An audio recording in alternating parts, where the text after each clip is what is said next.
The first gunshot barely missed Clara Nelson's ear as the stagecoach lurched violently to the right. Dust billowed through the open window, stinging her eyes as she gripped the worn leather seat. This wasn't how she had imagined her arrival in Cottonwood Springs would be ambushed by bandits on the final stretch of a journey that had already taken everything from her. "Get down, miss," the driver shouted from above, his voice nearly lost in the thunder of hooves and the crack of another shot. Clara pressed herself to the floor of the coach, her heart hammering against her ribs. The scarred side of her face scraped against the rough wooden boards, sending a familiar wave of pain across her cheek. She clutched her small carpet bag to her chest, everything she owned in the world, including the letters from the man she was traveling to marry. A man who had never seen her face. The stagecoach rounded a bend at breakneck speed, throwing Clara against the side. Through the window, she caught glimpses of red rock formations and scrubby pines. Wyoming Territory, 1878, her new home, if she survived long enough to claim it. More gunshots rang out, but these sounded different, steadier, more purposeful. The coach began to slow, and Clara's stomach twisted with dread. Had the bandits succeeded? "You ladies all right in there?" called a deep voice, not the driver's. Clara remained frozen on the floor. Beside her, Mrs. Abernathy, the elderly woman who had been her traveling companion for the last leg of the journey, let out a shuddering breath. "We're unharmed," Mrs. Abernathy called back, her voice surprisingly steady. "Have those hooligans been dispatched?" The door swung open, and Clara squinted against the sudden flood of sunlight. A silhouette filled the doorway, broad-shouldered and topped with a wide-brimmed hat. "They've run off," the man said. "Likely part of the Sutter gang. Been causing trouble in these parts for months." Clara slowly pulled herself up to the seat, keeping her face turned away from the door. An old habit, hiding the web of scars that stretched from her right temple down to her collarbone. "Thank you, sir," Mrs. Abernathy said. "I dare say you saved our lives." "Just happened to be in the right place," the man replied. "Luke Lawson, madam. I ranch about 10 miles outside of Cottonwood Springs." Clara's breath caught in her throat. Luke Lawson. The name on the letters in her bag. The man who had agreed to marry her. Mrs. Harriet Abernathy, the older woman, introduced herself, then gestured to Clara. "And this is Miss Clara Nelson, come all the way from Boston to marry a rancher. Perhaps you know him? A Mr. Lawson?" The silence that followed seemed to stretch into eternity. Clara forced herself to turn, to face the man properly, though she kept her scarred side angled away as best she could. Luke Lawson stood framed in the doorway, the sun creating a halo around his tall form. He was younger than she'd expected, perhaps 30, with a strong jaw darkened by stubble and eyes the color of a summer storm. Those eyes widened slightly as they met hers. "Miss Nelson," he said, his voice softer now. "I didn't expect you for another week." "The trains were faster than anticipated," Clara managed to say, her mouth suddenly dry. He nodded, studying her with an intensity that made her want to shrink back into the shadows of the coach. Had he noticed the scars already? Was he regretting his decision? "Well," he said finally, extending a hand to help her down. "Welcome to Wyoming Territory." Clara hesitated before placing her gloved hand in his. His grip was firm but gentle as he assisted her from the coach. She kept her face averted, using her bonnet to shield her right side. "Your driver took a bullet in the arm," Luke explained. "Nothing serious, but I've got my men helping him. I can take you ladies the rest of the way to town." "How fortunate we are," Mrs. Abernathy said, accepting Luke's help to descend from the coach. "An answer to prayers, I'd say." Clara wasn't so sure. The man she was supposed to marry had just rescued her, and she hadn't even had time to prepare herself or him for the reality of her appearance. Their correspondence had been proper and businesslike. He needed a wife to help with his ranch and home. She needed escape from the whispers and stares that had followed her since the fire that took her family 3 years ago. What she hadn't mentioned in her letters was the extensive scarring. What he hadn't mentioned was his striking appearance and the way his mere presence seemed to fill the air around him. "My horse is just over there," Luke said, gesturing to a magnificent chestnut stallion tethered to a nearby pine. "And my men have horses you ladies can ride." "I've never ridden astride," Clara admitted softly. Luke's gaze returned to her face, and this time, in the bright sunlight, she knew he could see the scars she'd been trying to hide. His expression didn't change, but something flickered in his eyes, something Clara couldn't identify.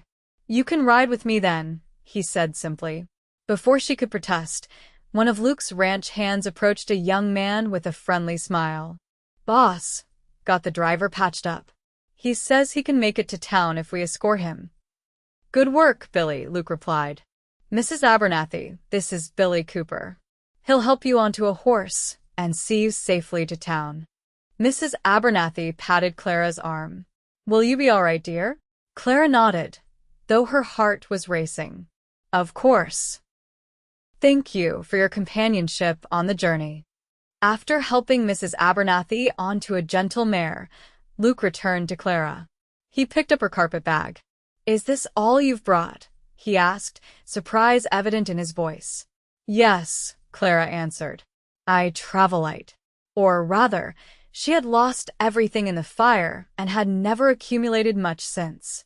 Luke nodded, securing her bag to his saddle.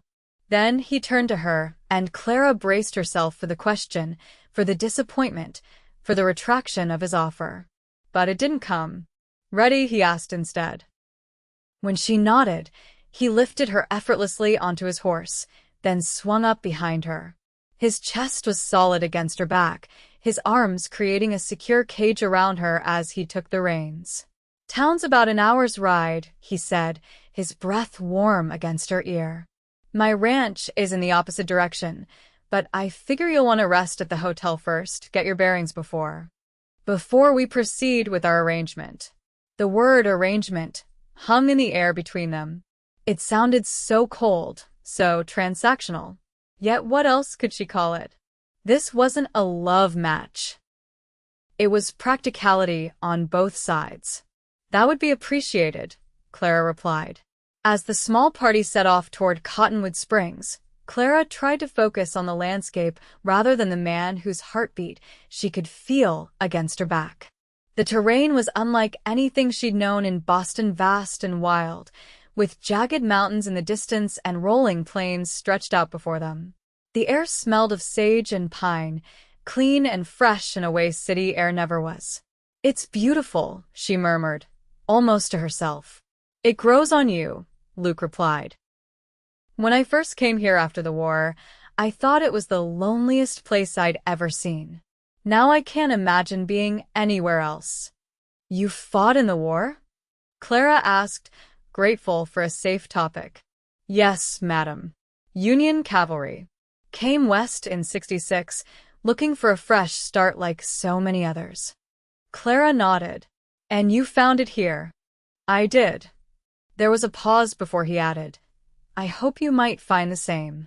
The sincerity in his voice caught her off guard.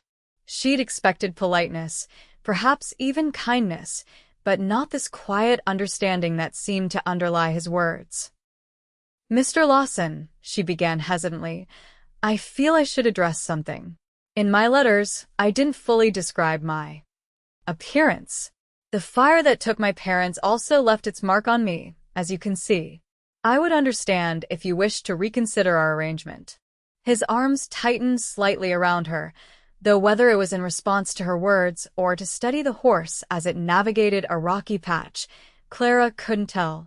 "Miss Nelson," he replied after a moment, "I proposed an arrangement based on what I learned of your character through our correspondence. Nothing I've seen today changes that." It wasn't quite acceptance, Clara noted, but it wasn't rejection either. She supposed that was the best she could hope for under the circumstances.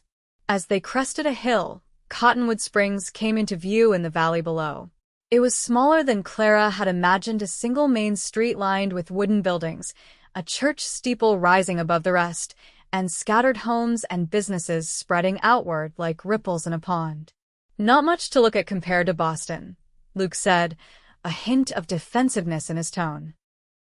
It looks peaceful, Clara replied honestly. After the chaos and noise of the city, the small town had an appealing tranquility. They rode down into Cottonwood Springs, passing homesteads and small farms before reaching the main street. People stopped to watch them pass, curious about the newcomers. Clara felt the familiar discomfort of being observed, of wondering which would draw more attention, her status as a mail-order bride or the scars on her face. Luke brought his horse to a stop in front of a 2-story building with a sign declaring it the Cottonwood Springs Hotel and Dining Room. Best accommodations in town, he said, though his wry tone suggested that wasn't saying much. He dismounted first, then reached up to help Clara down. His hands spanned her waist, and for a breathless moment as he lowered her to the ground, their faces were inches apart. Clara saw his gaze flicker to the scars, then back to her eyes. "Thank you," she murmured, stepping back quickly. Mrs. Abernathy and Billy joined them, the older woman looking remarkably composed despite her first experience riding astride.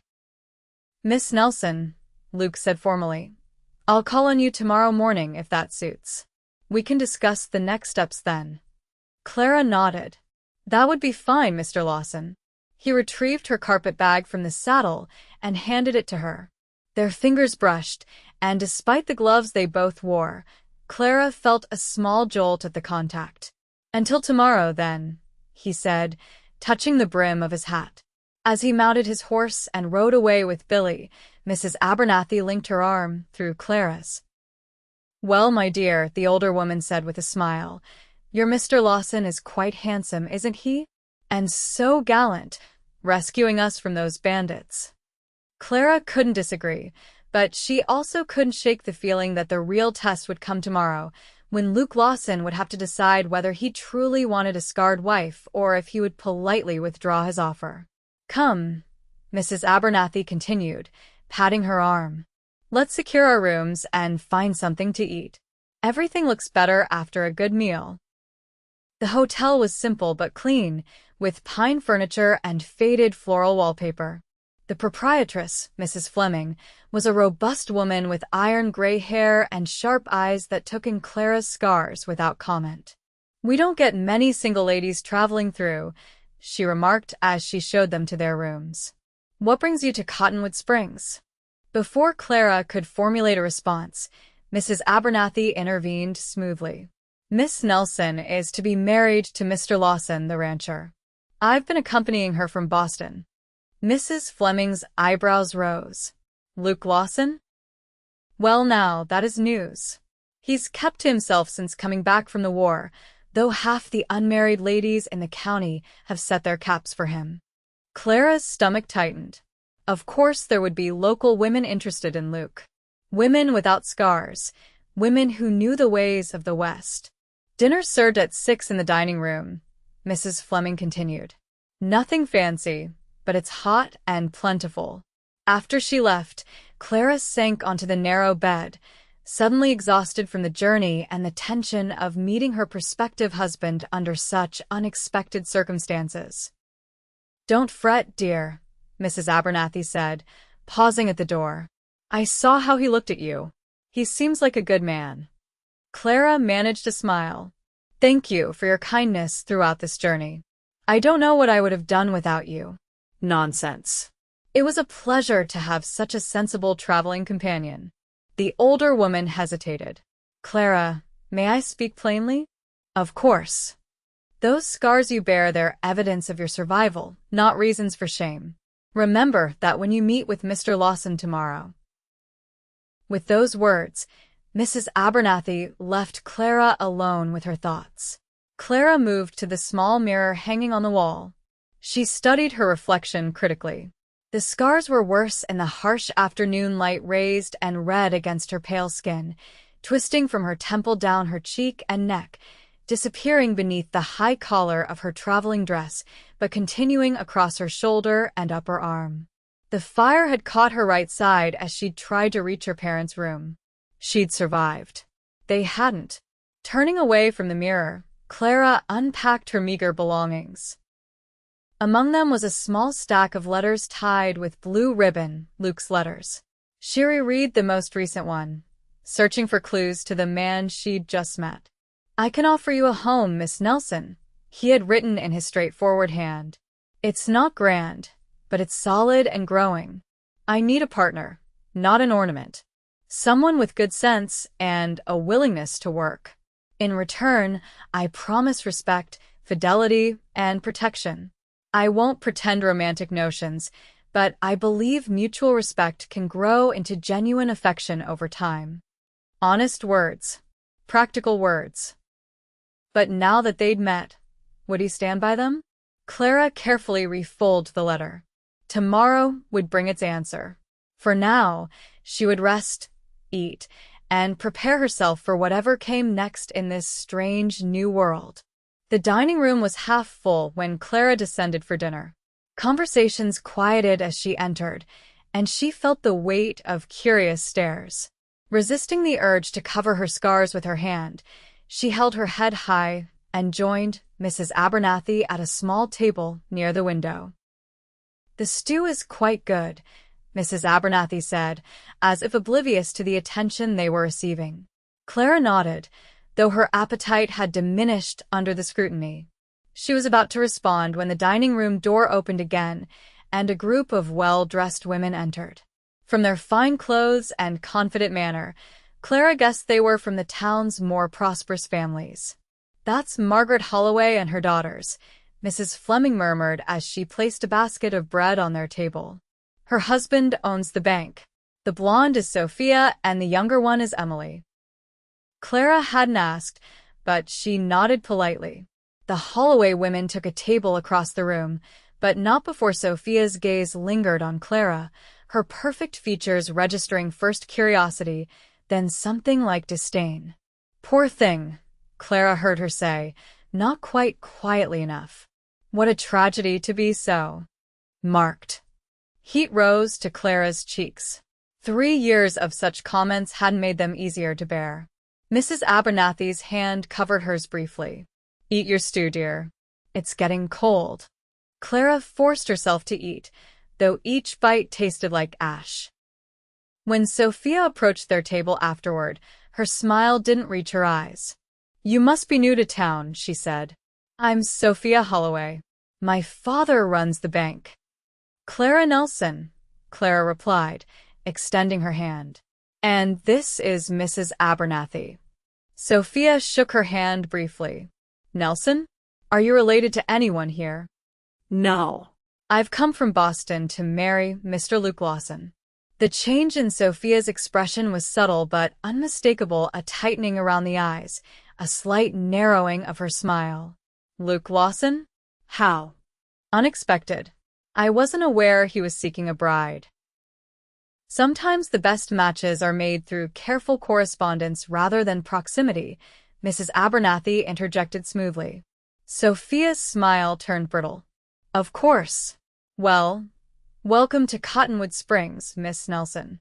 I'm sure we'll be seeing more of each other." As she walked away, Clara released a breath she hadn't realized she was holding. "I believe we've just met the competition," Mrs. Abernathy observed dryly. "She's beautiful," Clara said quietly. "She's vain," the older woman countered. "And I suspect your Mr. Lawson has already had ample opportunity to court her if he wished to." The reminder was comforting, though Clara couldn't help but wonder if Luke had indeed considered Sophia Holloway before deciding to advertise for a mail-order bride. That night, Clara slept fitfully, her dreams filled with faceless bandits, roaring fires, and a man who kept turning away just as she reached for him. Morning brought clear skies and a fresh start. Clara dressed with care in her best day dress, a deep blue wool that brought out the color of her eyes and had a high enough collar to hide the worst of her neck scars. She arranged her chestnut hair simply but neatly, resisting the urge to try to use it to hide her face. Mrs. Abernathy had been right. The scars were evidence of survival, not shame. At precisely 10 o'clock, there was a knock at her door. Clara took a deep breath, smoothed her skirts, and opened it. Luke Lawson stood in the hallway, hat in hand. He'd cleaned up since yesterday, shaved, changed into a fresh shirt and waistcoat, though he still wore the practical clothes of a working rancher rather than a town gentleman. "Miss Nelson," he greeted her, his voice as deep and steady as she remembered. "I trust you slept well?" "Yes, thank you," she lied politely. "Please come in." The room was small, with just the bed, a dresser, and a single chair by the window. Luke hesitated, then took the chair when Clara gestured to it, leaving her to sit on the edge of the bed.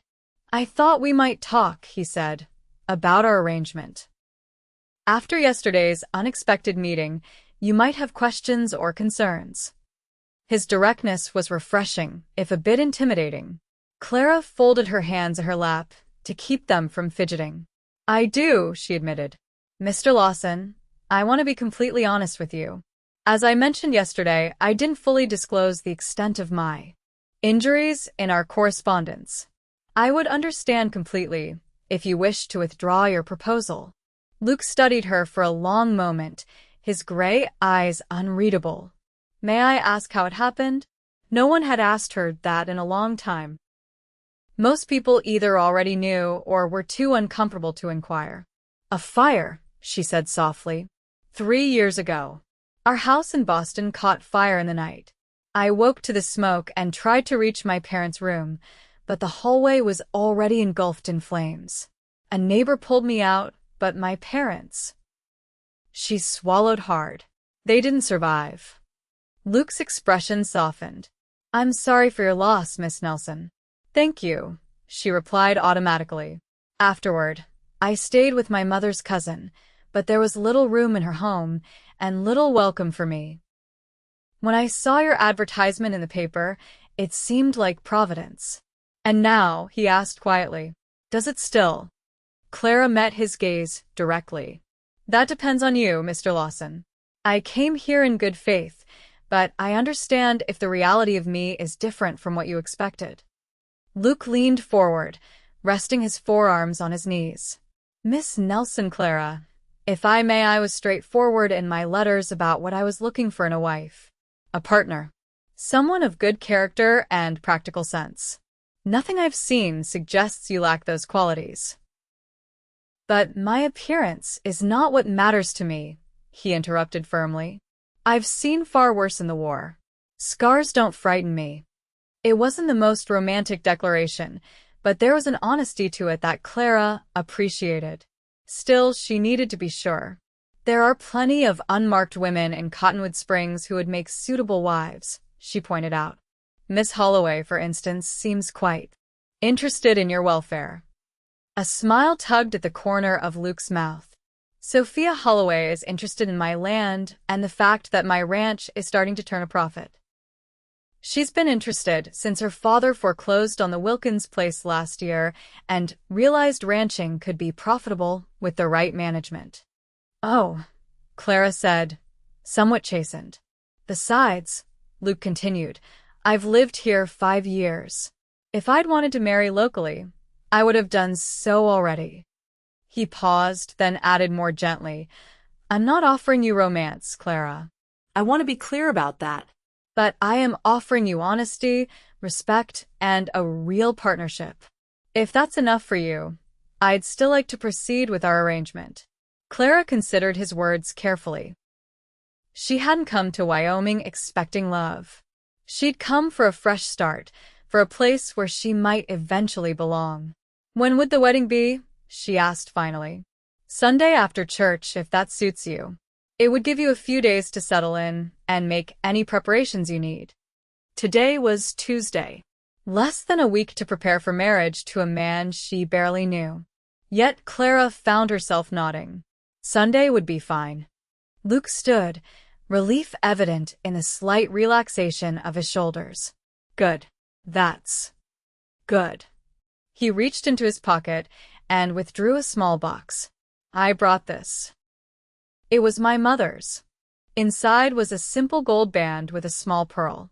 Nothing ostentatious, but elegant in its simplicity. "It's beautiful," Clara said sincerely. You don't have to wear it until Sunday, Luke assured her, closing the box and placing it on the dresser. I just wanted you to have it. The gesture touched her more than she expected. This practical man had brought his mother's ring for a woman he'd never met, based solely on letters and a belief that they could build something meaningful together. Thank you, she said, rising to stand before him. For the ring and for not turning away when you saw me.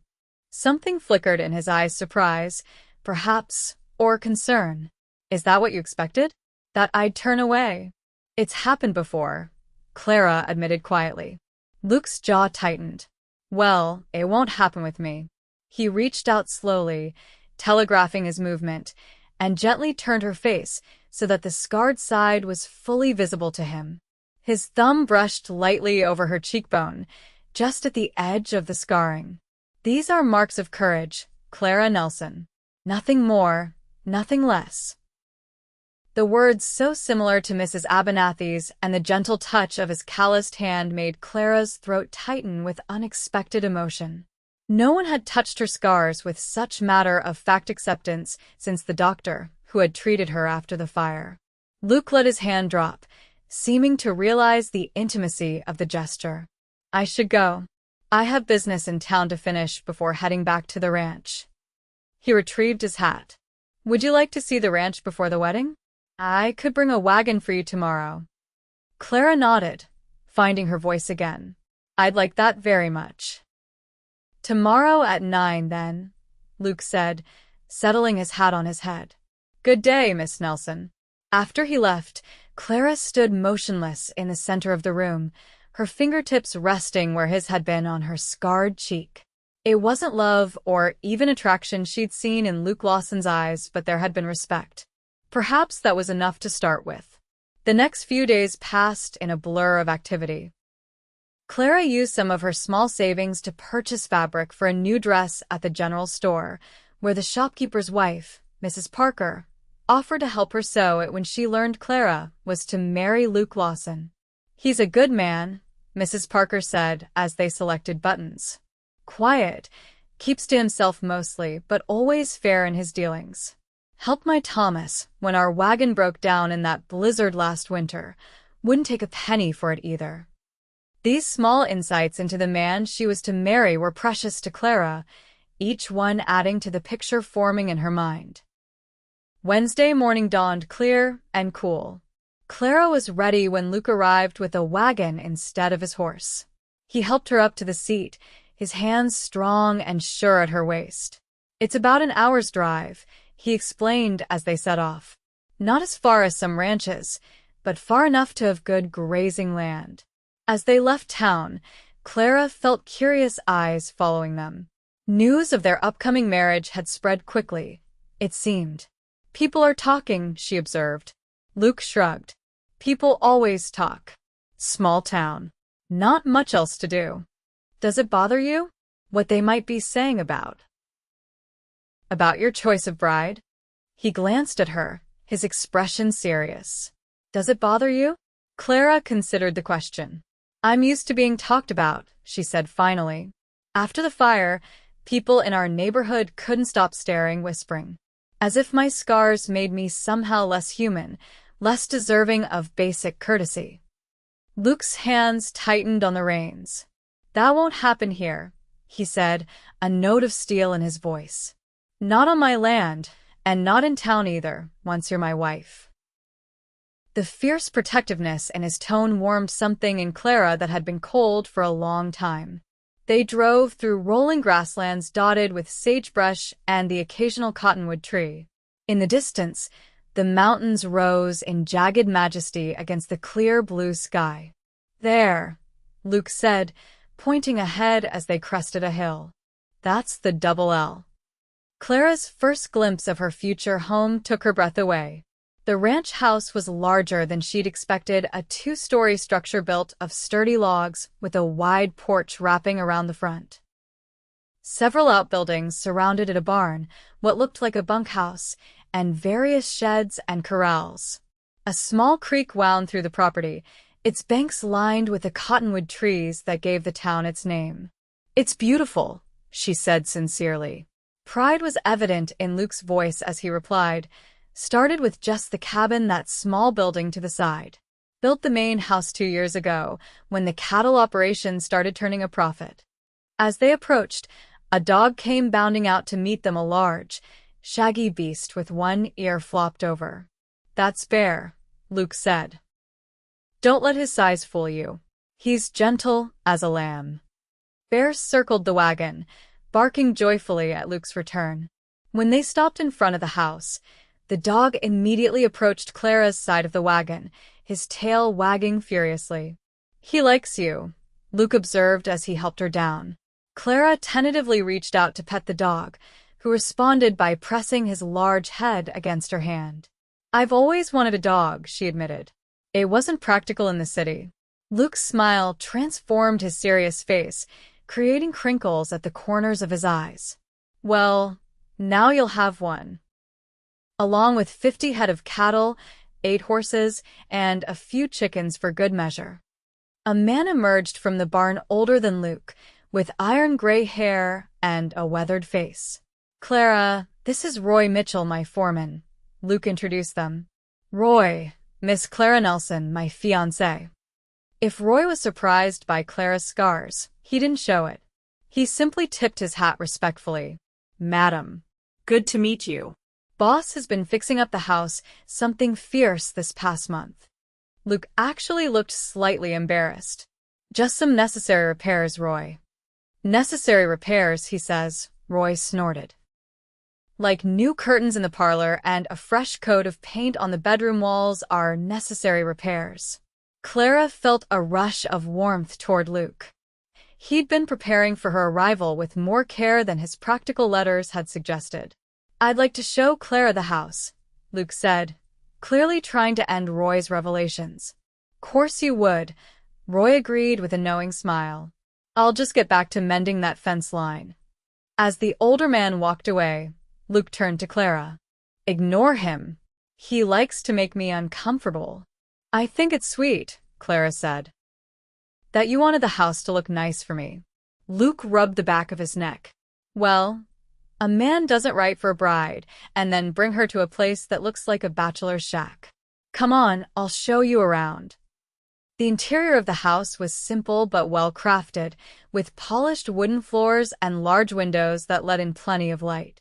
The main floor consisted of a parlor, dining room, and a large kitchen with a massive stone fireplace. Upstairs were 3 bedrooms, the master bedroom at one end of the hall, and 2 smaller rooms at the other. This would be our room, Luke said, showing her the largest bedroom. The walls were indeed freshly painted a soft cream color, and a large bed with a handsome quilt dominated the space. Unless you'd prefer your own room to start. I know this is all unconventional. The consideration behind the offer touched Clara. Thank you, but that won't be necessary. I understand what marriage entails, Mr. Lawson. Luke, he corrected gently. If we're to be married in a few days, you should probably use my given name. Luke, Clara repeated, testing the feel of it on her tongue. He showed her the rest of the house, including the smaller bedrooms. For children, eventually, he explained matter-of-factly. If you want them. The assumption that she might not want children surprised Clara. Most men would simply expect it. I do, she said softly. Want children, that is. Luke nodded, something like relief crossing his features. Good. So, do I.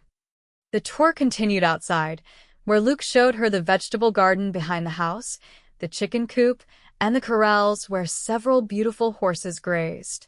Do you ride? He asked. No, but I'd like to learn, Clara replied. Luke's smile returned. I have just the horse for you. Gentle, but not too plodding.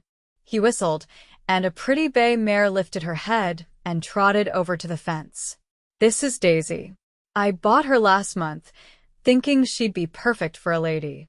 Another indication that he'd been preparing for her arrival with more care than his letters had suggested. She's beautiful, Clara said, reaching out to stroke the mare's velvety nose. Like her new mistress, Luke said quietly. Clara's hand stilled on the horse's muzzle. She turned to look at him, certain she'd misheard. But Luke was watching her with an intensity that made her breath catch. "You don't have to say things like that," she said, her voice barely above a whisper. "I don't say things I don't mean, Clara." His voice was firm but gentle. "I may not be a poetic man, but I know beauty when I see it." Before Clara could respond, Roy called from the barn, needing Luke's attention for some matter with the cattle. "I have to check on this," Luke said apologetically. "Will you be all right exploring on your own for a bit?" Clara nodded, grateful for the moment to collect herself. As Luke strode toward the barn, she wandered back to the house, climbed the porch steps, and settled into one of the rocking chairs overlooking the property. From this vantage point, she could see the whole valley spread before her, the ranch buildings, the grazing cattle in the distance, the mountains beyond. It was more than she had dared to hope for when she'd answered Luke's advertisement. Not just a roof over her head or an escape from pitying looks, but a real home. A place where she might belong. The screen door creaked, and Clara turned to find a young woman stepping onto the porch. She was perhaps 16, with dark braids and a shy smile. "Excuse me, madam," she said. "I'm Nancy. "I help with the cooking and cleaning twice a week. Mr. Lawson said I should introduce myself, since you'll be the mistress of the house soon." "It's nice to meet you, Nancy," Clara replied warmly. "Please call me Clara." Nancy nodded, though she looked uncertain about using Clara's first name. "Mr. Lawson asked me to bring you some lemonade. He said you might be thirsty after the tour." She disappeared inside and returned moments later with a tray bearing a pitcher and 2 glasses. As she poured, Clara noticed her glancing curiously at the scars. "It was a fire," Clara said simply. 3 years ago." Nancy blushed at being caught staring. "I'm sorry, Madame Clara." "I didn't mean to be rude." "It's all right. I'd rather people ask than wonder." The girl handed her a glass of lemonade. "Does it still hurt? The scars, I mean." "Sometimes," Clara admitted. "Mostly when the weather changes suddenly. But I've grown used to it." Nancy nodded thoughtfully. "My pa has a bad leg from the war. Says the same thing about it aching when storms come." She hesitated, then added, "Mr. Lawson's a good man. The best in these parts, if you ask me. He gave pa work when no one else would hire a man with one good leg." "He seems like a good man," Clara agreed. Nancy smiled. "I should get back to the kitchen. I'm making a stew for your dinner before you head back to town." After the girl left, Clara sipped her lemonade and contemplated this new insight into Luke's character. A man who hired a wounded veteran when others wouldn't. A man who bought a gentle mare for a bride he'd never met. A man who called her beautiful despite the scars that had made others turn away. Perhaps this marriage of convenience might hold more than she'd dared to hope for. Luke returned a short while later, apologizing for the interruption. One of the calves got separated from its mother. Had to reunite them before the coyotes got ideas. "Is everything all right now?"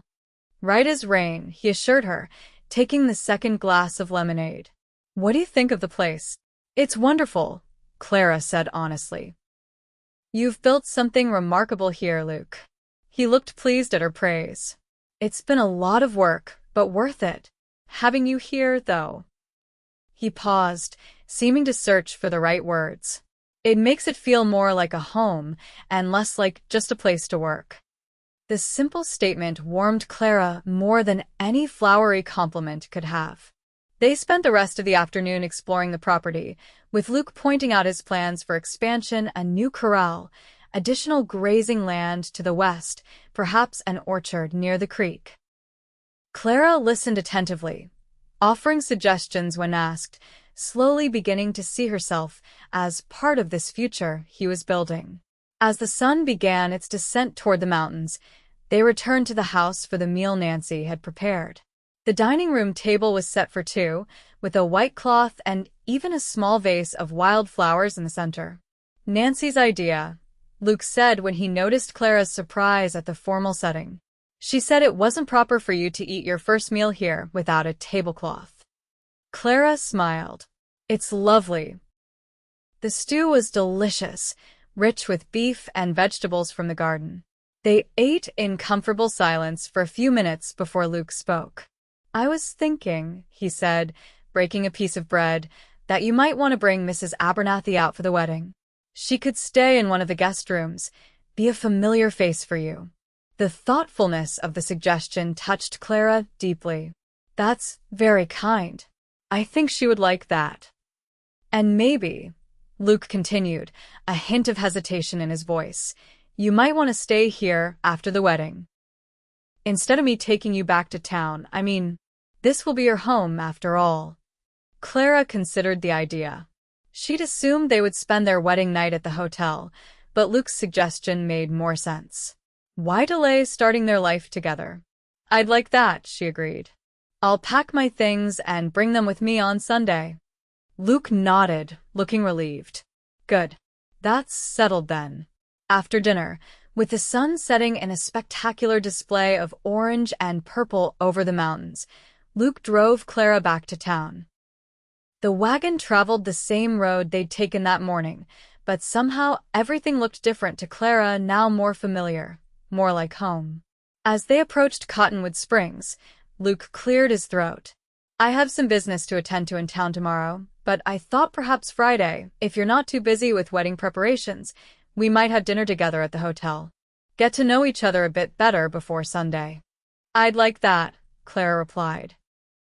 When they reached the hotel, Luke helped her down from the wagon, his hands lingering at her waist a moment longer than strictly necessary.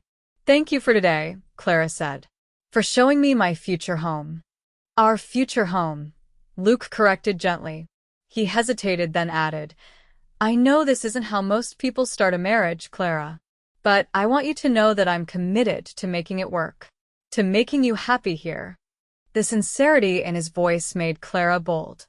She reached up and straightened the collar of his shirt where it had folded over. I believe you, Luke. And I'm committed too. Something shifted in his expression, a softening around the eyes, a slight parting of his lips. For a breathless moment, Clara thought he might kiss her right there in the street. Instead, he took her hand and pressed it gently. Good night, Clara. I'll see you Friday. Good night, Luke. As she watched him drive away, Clara felt a flutter of something in her chest that she hadn't experienced in years. Hope, yes, but something more. Something that felt dangerously close to happiness. Thursday passed in a flurry of activity. With Mrs. Abernathy's help, Clara finished sewing her wedding dress, a simple but elegant creation of pale blue silk with lace at the collar and cuffs. It wasn't traditional white, but Clara had always loved blue, and the color made her eyes shine. You look beautiful, my dear, Mrs. Abernathy declared when Clara tried it on. Mr. Lawson won't be able to take his eyes off you. Clara blushed. It's not that kind of marriage, Mrs. Abernathy. We've been very practical about the whole arrangement. The older woman raised a knowing eyebrow. I've seen how that young man looks at you, Clara. There's nothing merely practical about it. Before Clara could respond, there was a knock at the door. Mrs. Abernathy answered it to find Mrs. Fleming holding a package.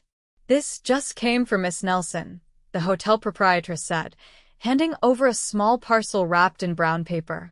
From the general store. Clara thanked her and opened the package once she'd gone. Inside was a beautiful blue ribbon, exactly matching the shade of her wedding dress, and a note in a strong, masculine hand. For your hair. Not practical at all, Mrs. Abernathy murmured with a satisfied smile. Friday evening found Clara waiting nervously in the hotel lobby, dressed in her second-best dress, a forest green wool that complemented her chestnut hair. She'd arranged her hair simply, but had taken extra care with it, wanting to look her best for this last dinner before they became husband and wife.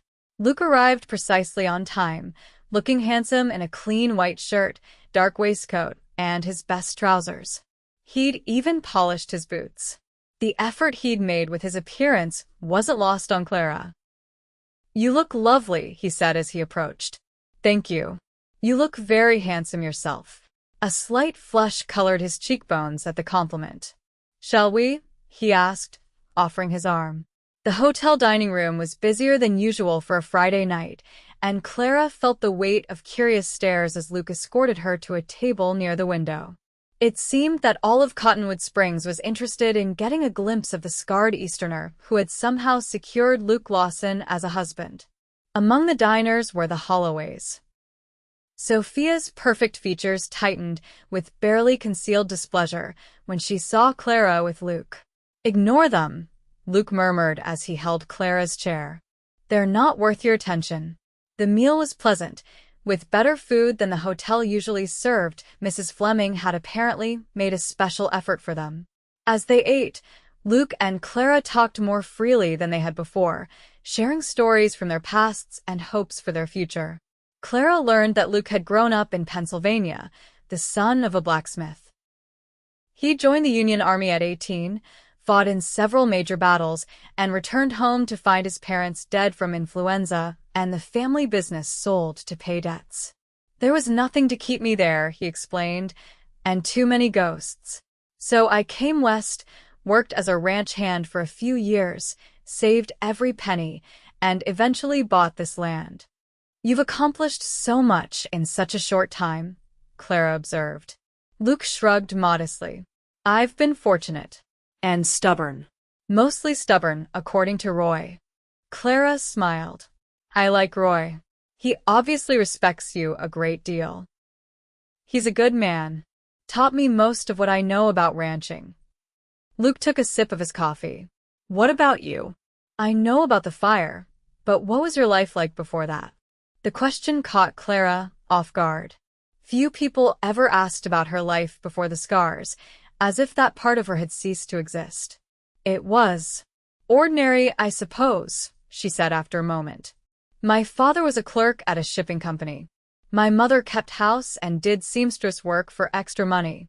We weren't wealthy, but we were comfortable. I was their only child, so they doted on me a bit." "Were you happy?" Luke asked, his gray eyes intent on her face. "Yes," Clara said, realizing the truth of it as she spoke. "Yes, I was very happy. I loved to read, to help my mother with her sewing.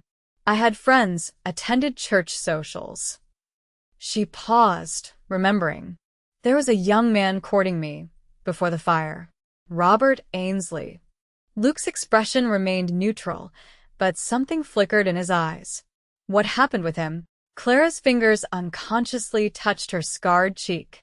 "He came to see me in the hospital. Once. His face when he saw me. I'll never forget it. He tried to hide it, but I could see the revulsion. He never came back." Luke's jaw tightened. "Then he was a fool," he said simply. The conversation was interrupted by the arrival of Sophia Holloway at their table, her mother and sister in tow. "Luke, how lovely to see you in town," Sophia gushed, as if they'd accidentally encountered each other rather than her deliberately approaching their table. "We've missed you at our Sunday gatherings." "Mrs. Holloway, Miss Holloway, Miss Emily." Luke acknowledged them with a polite nod. "I believe you've met my fiancé, Miss Nelson?" Sophia's smile dimmed slightly. "Yes, we met briefly. Such an unusual circumstance, finding a bride through correspondence." "I find it quite efficient," Luke replied coolly. "No misunderstandings about intentions." The subtle rebuke wasn't lost on Sophia, whose cheeks colored slightly. "Well, we must be going," Mrs. Holloway intervened smoothly. "We just wanted to congratulate you both. The wedding is Sunday, I understand." "Yes, after church," Clara confirmed. "How lovely," Mrs. Holloway said with practiced politeness. "We'll look forward to celebrating with you then." As they walked away, Clara couldn't help but notice the tight set of Sophia's shoulders. "I'm sorry about that," Luke said once they were alone again. "Sophia has been persistent in her attention since I expanded the ranch." "You never considered her?" Clara asked, curious despite herself. Luke's expression was bemused. Sophia Holloway? No. She's the kind of woman who wants a husband she can mold to her preferences. I'm too set in my ways for that. And what kind of woman did you want? Clara asked softly. Luke met her gaze directly. Someone real. Someone who sees the world clearly and faces it with courage. Someone like you, Clara. The simple declaration stole Clara's breath. Before she could respond, Luke reached across the table and took her hand. I know this isn't a conventional courtship, he continued, his voice low and earnest. But I want you to know that I'm glad you're the one who answered my advertisement. I think we can build something good together. Clara turned her hand in his, so their palms met. I think so too, Luke. The rest of the evening passed in a warm glow of growing connection. When Luke walked Clara back to her room, he paused at her door. May I call for you after church on Sunday? He asked, though the answer was a foregone conclusion. Yes, Clara replied with a smile. I'll be the one in blue.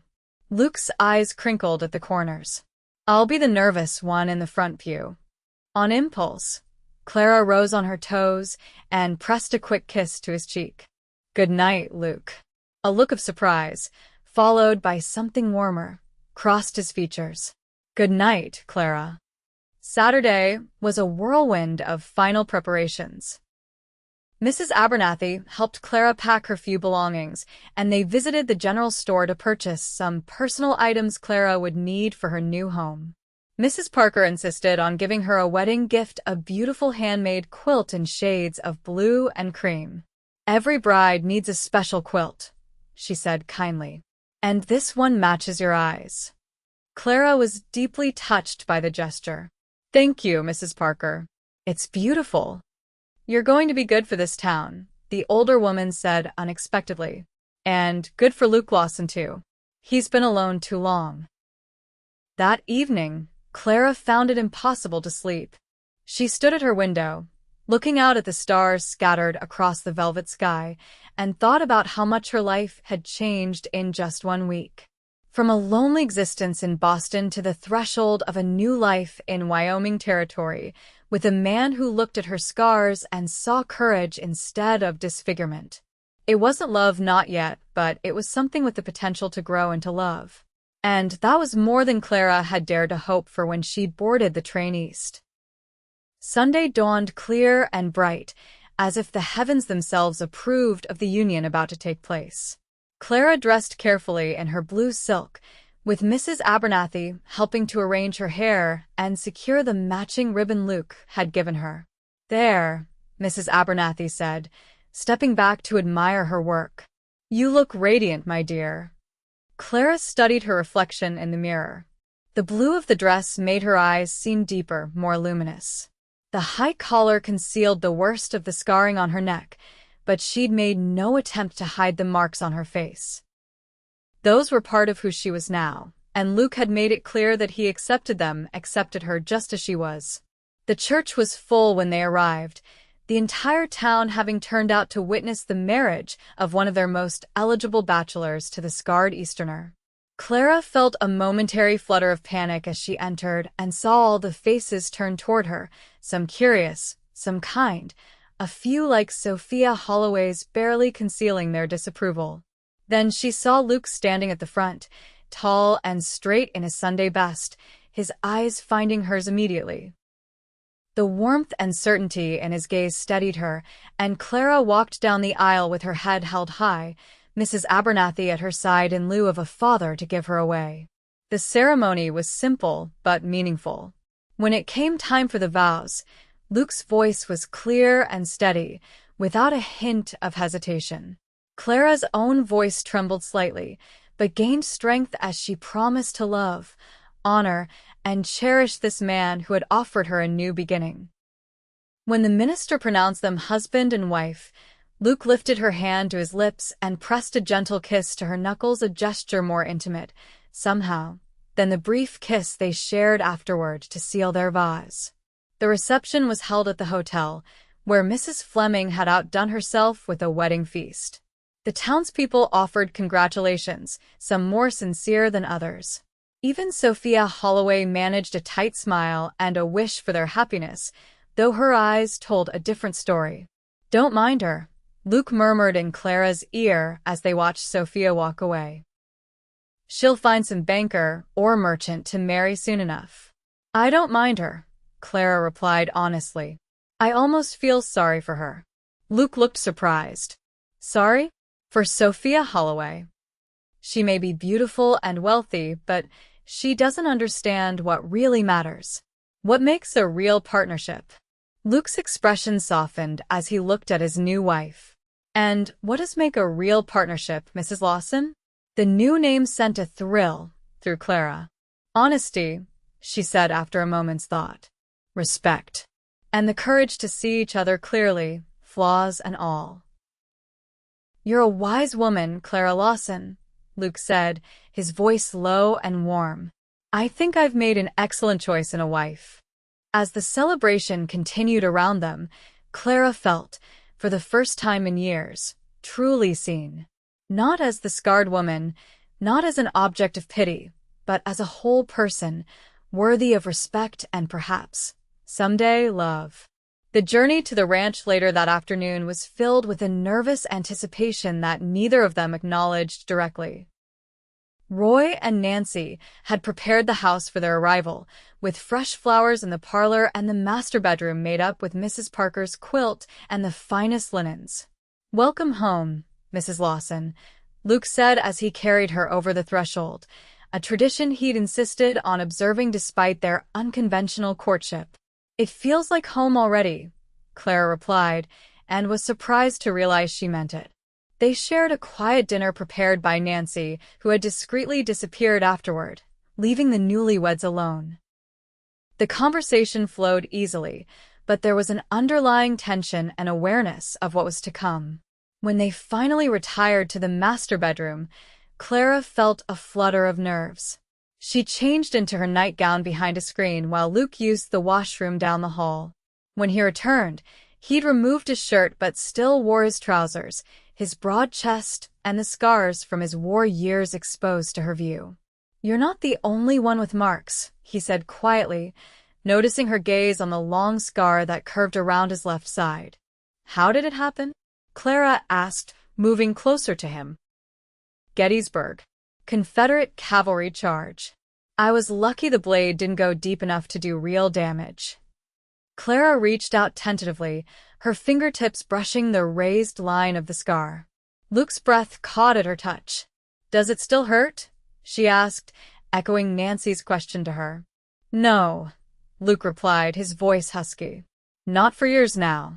He caught her hand in his, pressing it flat against his chest, where she could feel the strong, steady beat of his heart. "Clara," he said softly, "I want you to know that I don't expect anything tonight. Or any night, until you're ready. This marriage may have started as an arrangement, but I want it to be real, in every way. That means I'll wait until you're comfortable." The consideration behind his words moved Clara deeply. This man, who had already shown her more kindness than she'd known in years, was now offering her time and patience in this most intimate aspect of their new relationship. "Thank you," she whispered. "But I don't want to wait, Luke. I want to be your wife in every sense of the word." Something flared in his eyes: relief, desire, and a deeper emotion Clara wasn't ready to name. He reached up slowly, telegraphing his movement, and traced the line of scarring from her temple down her cheek. "You're beautiful, Clara Lawson," he said, his voice rough with emotion. "Every part of you." And then, to Clara's astonishment, he leaned down and pressed his lips gently to the worst of the scars on her cheek. The gesture was so unexpected, so tender, that tears sprang to her eyes. "Luke," she breathed, unable to say more. He kissed another scar, this one at the corner of her jaw. "Beautiful," he murmured against her skin. Then another, where the scarring met the collar of her nightgown. "Beautiful." With each kiss, each whispered affirmation, something broken inside Clara began to heal. This man, her husband, was showing her that her scars didn't diminish her worth in his eyes. That perhaps they even added to it, because they were part of the woman she had become. When Luke finally claimed her lips in a real kiss, Clara wound her arms around his neck and gave herself over to the sensation, to the rightness of being in his arms. What followed was a gentle, reverent discovery of each other, with Luke pausing at each scar on her body to press his lips to it and whisper that single word, beautiful. And for the first time since the fire, Clara believed it might be true. The weeks that followed were a time of adjustment and discovery as Clara settled into her role as mistress of the Double L Ranch. She learned to ride Daisy, to manage the household accounts, to help with the lighter ranch work when extra hands were needed. Luke was patient with her mistakes and generous with his praise when she succeeded. Their physical relationship deepened alongside their emotional connection. Luke never failed to make Clara feel desired and cherished, his hands and lips mapping her scars with the same reverence he showed the unmarked parts of her body. One evening, about a month after their wedding, they sat on the porch watching the sunset, Clara nestled against Luke's side with his arm around her shoulders. "I had a letter from Mrs. Abernathy today," Clara said. "She's thinking of staying in Cottonwood Springs permanently. Apparently, Mr. Jenkins, the widower who owns the bookshop, has been calling on her regularly." Luke chuckled. "Good for her. Jenkins is a decent man." Clara smiled, pleased that her friend might find happiness in this new place too. She also mentioned that Sophia Holloway is engaged to a banker from Cheyenne. "That didn't take long," Luke observed dryly. "No," Clara agreed. "But I'm glad for her. I hope she finds what she's looking for." Luke pressed a kiss to her temple. "You're too generous, wife. It's one of the many things I admire about you." Clara turned to look at him, studying the strong lines of his face, now so dear to her. "What else do you admire?" she asked, a teasing note in her voice. Luke pretended to consider the question seriously. "Your cooking has improved tremendously. You hardly burn the biscuits at all anymore." Clara swatted his arm, laughing. "Beast." His expression softened as he caught her hand and brought it to his lips. "I admire your courage, Clara. Your kindness. The way you've made this house into a real home." He paused, then added more softly, "I admire the way you've opened your heart to me, scars and all." "You made it easy," Clara replied, equally soft. "You saw past my scars from the beginning." Luke shook his head. "No, I saw them clearly. I just saw everything else to your strength, your grace, your beauty." His hand cupped her scarred cheek gently. "I'm falling in love with you, Clara Lawson. I think I started falling the moment I helped you down from that stagecoach." The declaration took Clara's breath away. Though their relationship had deepened over the past month, neither had spoken of love until now. "I love you too, Luke," she whispered, the words feeling both new and familiar on her tongue. "I think I've loved you since you kissed my scars and called me beautiful." His smile was like the sunrise, brilliant and full of promise. "Well, Mrs. Lawson, I believe that calls for more of the same." And there on the porch, with the sun setting behind the mountains and casting the world in gold, Luke Lawson took his wife's face between his hands and kissed each of her scars with tender reverence before claiming her lips in a kiss that promised a lifetime of being truly seen, truly known, and truly loved. 2 years later, Clara stood on that same porch, watching as Luke rode in from the north pasture, their 1-year-old daughter Emma balanced securely in front of him on the saddle. The little girl was squealing with delight, her chubby hands patting the horse's mane while her father's strong arms kept her safe. The sight filled Clara's heart with such joy that she pressed a hand to her chest, as if to contain it. Her other hand rested on the slight swell of her belly, where their second child was growing. "Look who wanted to greet Mama," Luke called as he approached, his face alight with the love that had only deepened in their time together. Clara walked down the steps to meet them, reaching up as Luke carefully handed their daughter down to her. Emma immediately buried her face in Clara's neck, then pulled back to plant a wet kiss on her mother's scarred cheek, a gesture she'd seen her father perform countless times. "Beautiful, Mama," the little girl said in her baby voice, patting Clara's face with her small hand. Luke dismounted and wrapped his arms around both of them, completing the circle of their family. "She's right, you know," he murmured against Clara's hair. "More beautiful every day." Clara looked up at her husband, this man who had taught her to see herself through his eyes, not as damaged or diminished, but as whole and worthy of love. "Thank you," she said softly. Luke didn't have to ask what she was thanking him for. He simply leaned down and pressed his lips to each of her scars in turn, the gesture as reverent now as it had been on their wedding night. "Beautiful," he whispered against her skin. "Every part of you, Clara Lawson. Every single part." As they walked together toward the house that had become their home, Clara reflected on the journey that had brought her here from the ashes of her former life to this place of belonging and love. Her scars had once seemed like the end of her story. Instead, they had been the beginning of a much better one. A story of healing, of courage, and of a love strong enough to see beyond the surface to the beauty that lay beneath.